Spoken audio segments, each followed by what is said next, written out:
Thank you very much. I want to extend a very warm welcome to all of you and also express on behalf of the Ministry and the joint stakeholders our gratitude to FIPI for these awards, to the committee which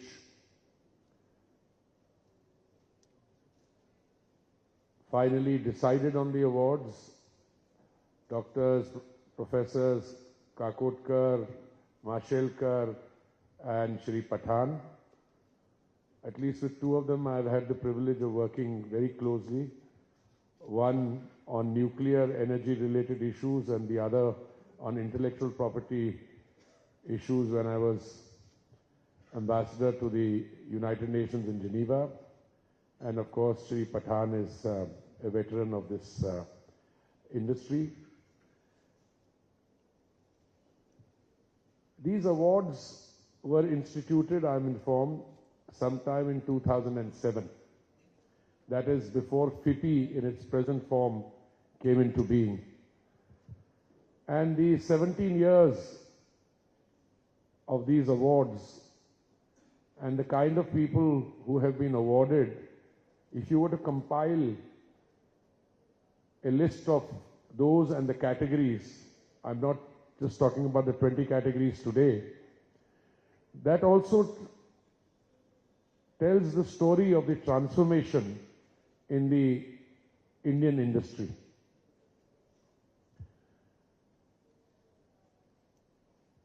Secretary Jain, Minister of State and Arun, all of them have referred to some aspects of this transition. But I think one of them mentioned the fact that we are today in a position where we are not at the receiving end. I choose words carefully. I'm not saying we are in a dominant position, but I think one of them said that we can play the market card. That means different things to different people. Having a large market is by itself not sufficient. I think if you were to look at empirical evidence, every agency in the world today estimates that in the next 2 decades, at least 25% of the increase in demand will come from India. Today, we are consuming 5.4 million barrels of crude oil in a day. 3 years ago, when I joined this ministry and Pankaj came on board slightly later, it was only 5 million barrels a day. And at the rate at which our demand is growing, we will be consuming 6 and then more as we go along. I think in the last 2 or 3 days, whenever I have attended a function, a celebration of this kind, we've had estimates from a $4 trillion economy, we will be very soon a $7 trillion, then a $10 trillion. But the constant factor in all this economic growth is the requirement of energy. And I think energy, which I used to refer to as the lifeline, but after the last ADIPEC meeting, I think my colleagues are changing, and the term they are now using is vertebrae, because that was what the language in Abu Dhabi was. But the good story, I think, it's not that our energy consumption is increasing. The composition, the mix, that is changing. I mean, who could have imagined that the 2014, a 1.5% biofuel blend, we will reach 20% biofuel blend. I struggled on the biofuel question as part of a larger ecosystem when the government's intent then was that we would have 5% blending in 10 of our states and union territories, and we couldn't reach that. We had a target of 10% blending by November 22. We did it 5 months in advance. We had a 20% target for 2030. We are so confident now that we are able to complete it by October of next year. That is 5 years in advance. At one stage, even when we came on board, there was always the anxiety that the ethanol blending program may falter because of non-availability of the kind of feed that was required. I think Pankaj will agree with me, today our anxiety is in a different direction. We have too much of feed available because we have been able to demonstrate that biofuel blending is not only good for the green energy transition, but it is also good for our agricultural sector. And I think the amount of money we've saved on the import bill, what 191,000 crores, that has gone to the farmers. But the stories in the other sectors are equally impressive. Compressed biogas, natural gas. And I think all this would not have happened if the actual economic operators hadn't shown the kind of aggressive desire for change, backed up by a benign and supportive framework of government policy. And I think the two together is what makes India a happening place today. I think a function like this, I would be remiss if I did not mention the major reforms carried out. By the major reforms, I mean opening up large parts of that 3.5 million square kilometers of sedimentary basin. 1 million square kilometers, which was no-go area, I think 99.9% has been opened out. And the results are there in front of us. All of you are veterans in this sector and you possibly know much more than I do, but you take decisions today and they will pay off in the years to come. Equally, if we let the eye off the ball, let's say 20 years ago, we are facing slowdowns now. I'm not making a political point, it's a fact. When I joined the ministry, I had some veterans tell me on my face, why are you bothering about E&P? There's enough oil available in the world, and instead of committing large amounts of money in big infrastructure projects of E&P, it would be much simpler if you were to import. That is a point of view. I don't agree with it. Even though more and more oil is coming on the market today, I don't believe in it for a different variety of reasons. And one anxiety I've had is that if I were to believe in the point of view that you don't need to do E&P because there's enough oil available in the world, the action or the decision making lies in somebody else's hand. And a few years ago, for very good reason, a lot of people turned around and said, stop investment in fossil fuels. As a result, no fresh investment came in. As a result, existing wells, which by themselves will diminish 5, 10, 15, 20% every year if you're not investing in them, and suddenly you had a crisis. Today, I believe it is it's taken for granted that we need to do the transition, and I think that's where the India story is good. Not only in biofuels, natural gas, compressed biogas, green hydrogen. That's another very promising story in India. But the reforms that we have done also will ensure that in terms of traditional hydrocarbons, we will, even if the rest of the world gives up, we still have a population of 1.4 billion. A rate of growth, which somebody just mentioned, is 3 times the, I think, 3 times the global average. It could grow further. We will need to ensure that on the three challenges we face, availability, affordability, and sustainability, we are not found wanting. I think so far we've been able to navigate that very well. Going forward, I see our import dependence on crude oil continuing for quite some time. I'm not in the speculating business, but if I were to be safe in my assessment, I would say at least 20 years. Our import requirement on natural gas, I'm much more optimistic because we have been increasing our production by something like 18% for the last few years, but our consumption is going up.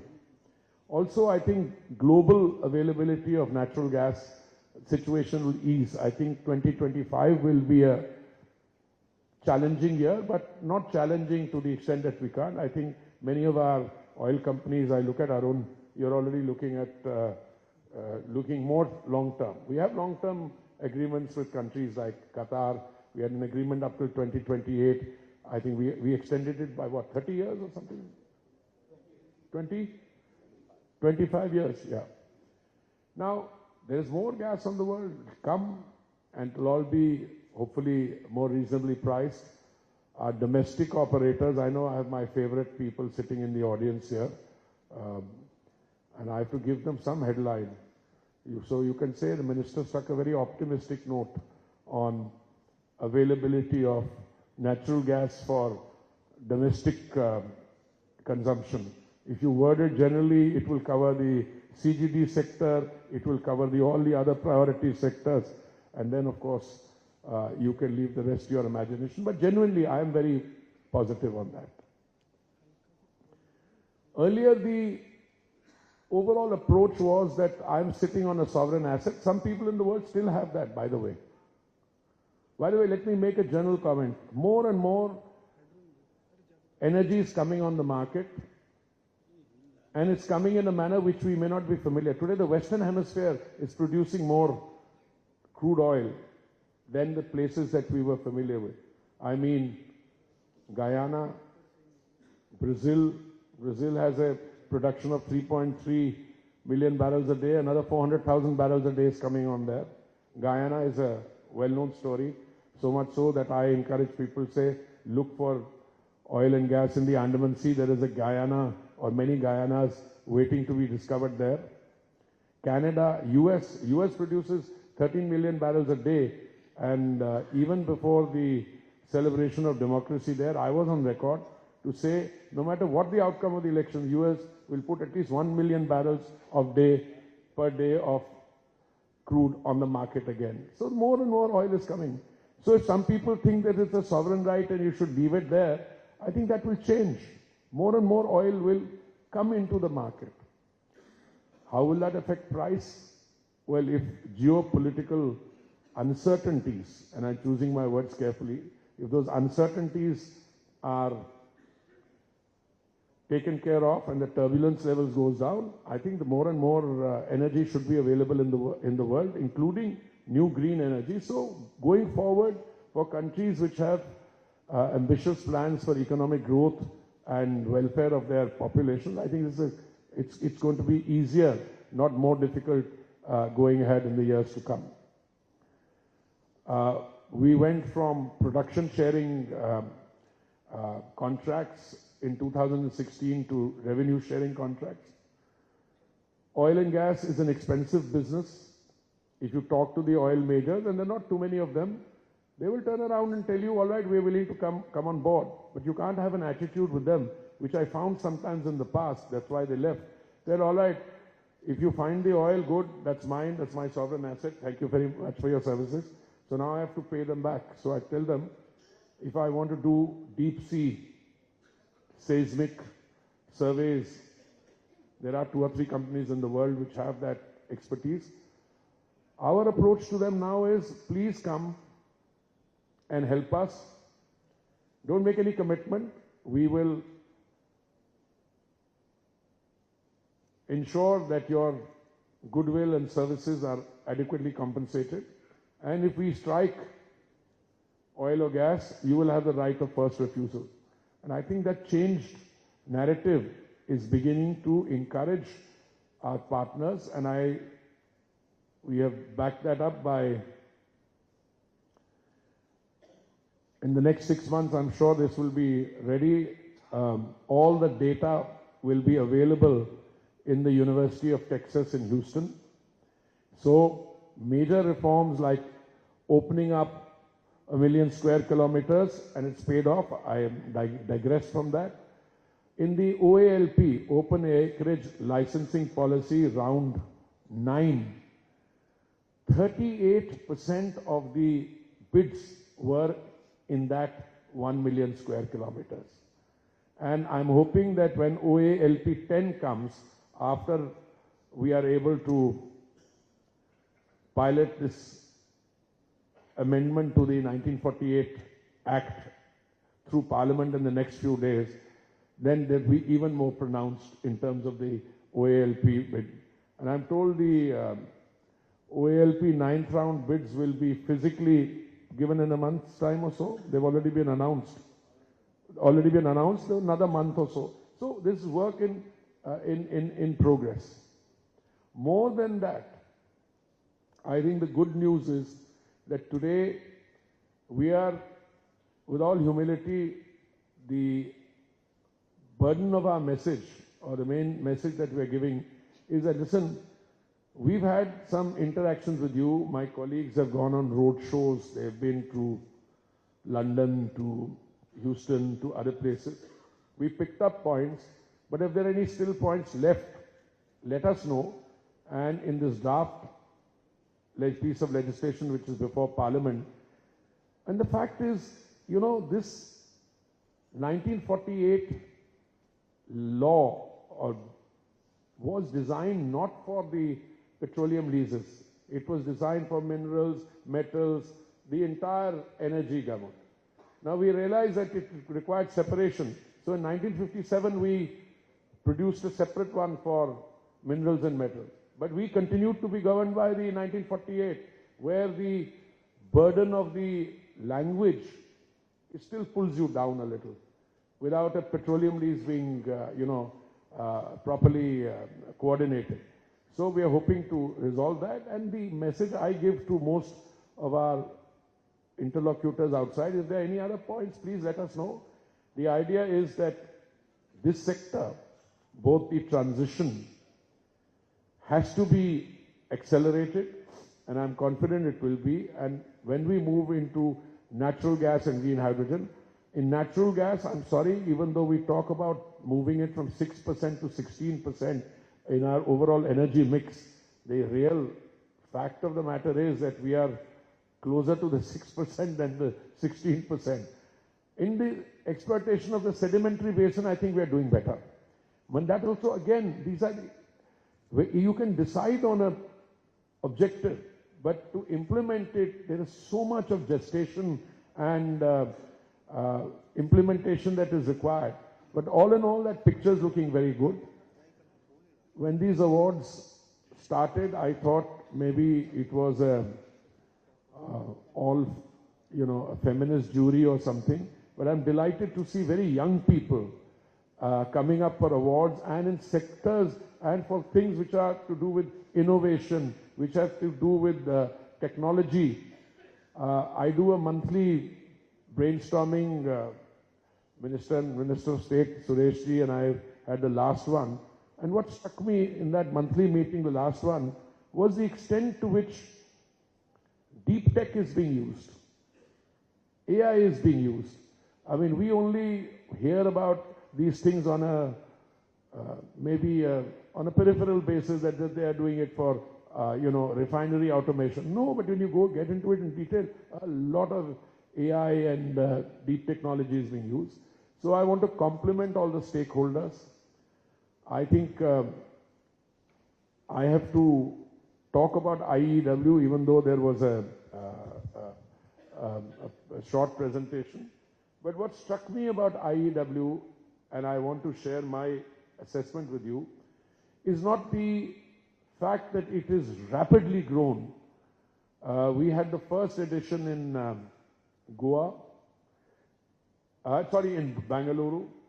We had the second edition in Goa, and I want to take advantage of this platform to say ONGC has got 240 acres of land in Goa, which they have assured me will be world class is not enough, but top of the cutting edge tourism conference, not conference tourism site.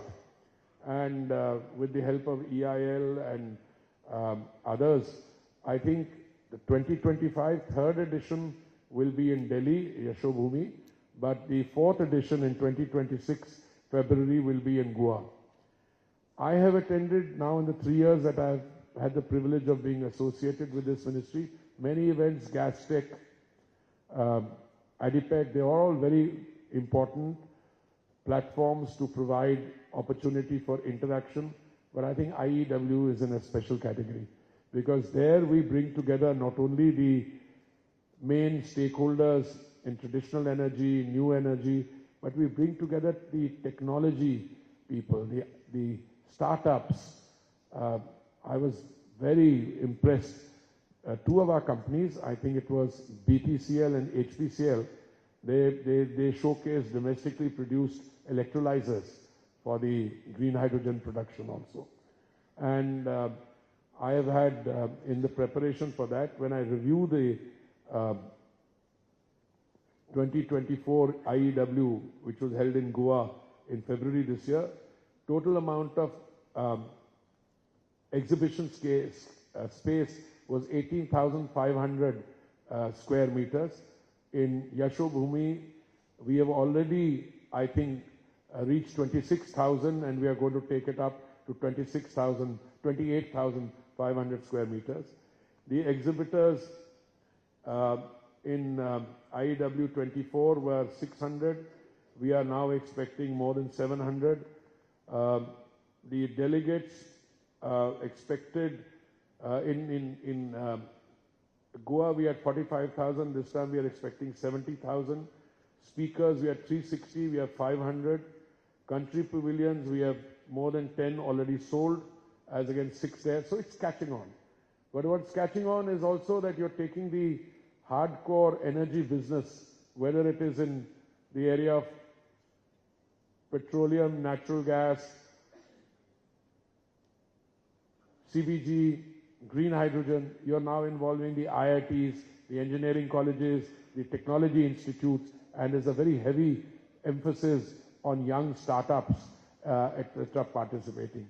So when I meet some of them youngsters, you can only be impressed. So I think that is the positive ambience within which this event is now going to become a regular feature. And I must say that I've already been complimented by my colleagues from the other governments who tell me, how did you manage to do it so quickly? I said, no, we learned from you. So, we learned from the best, and then we are able to assimilate that to what we have to offer. So once again, let me thank all of you for making the time. My heartiest congratulations to the awardees. My grateful thanks to Suresh ji and for taking the time out. I don't know whether you all know that he has, more than 300 films that you have acted in and produced, or only acted in? Close to. So 300, I mean, anything after a few is, but no, we are very happy to have him with us here. Thank you very much for Chairman ONGC. You are also the headmaster of FIPI as Chairman ONGC. Good. And to the new Chairman of IOCL, welcome on board, although he's a veteran of the IOCL for many years. And Pankaj, of course, is the guy who does all the work. I come occasionally to, address all of you. But thank you. I think it's a great team. And I think going forward, we can look forward to many more impressive stories. But I think the India energy story is really ticking. And all of you are making it, giving it that luster. Thank you very much.